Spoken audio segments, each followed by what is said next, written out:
Autism is a neurodevelopmental disorder, and what that means is that it's a brain-based disorder.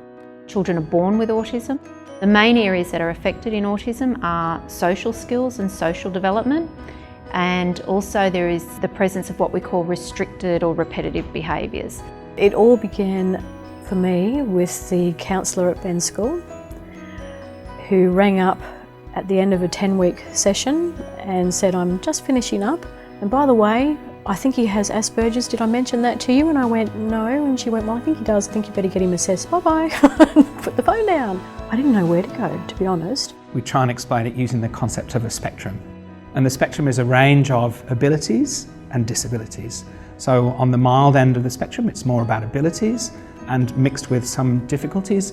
And on the more severe end, it's more focusing on the difficulties and what we can do to try and support some of those. Ben is what would now be called high-functioning. Was called Asperger's, it's now high-functioning autism. The areas that he falls down in is comprehension. He can read a story, but he might not necessarily grasp the message in the story. Nathan, with the autism, it's lower functioning, so he doesn't have the ability to regulate his temper.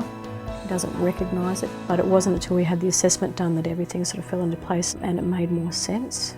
Some behaviours are more obviously challenging, and that might be individuals who might hit or kick or spit.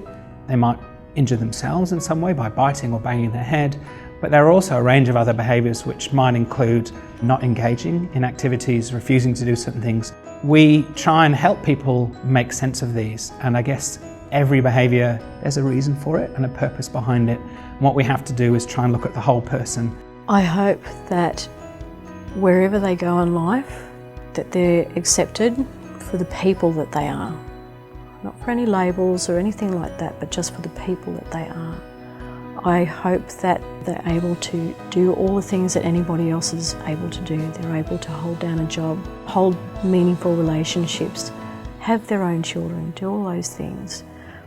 But I think the most important thing for me is that they're given the opportunity to reach their fullest potential, just like any other child.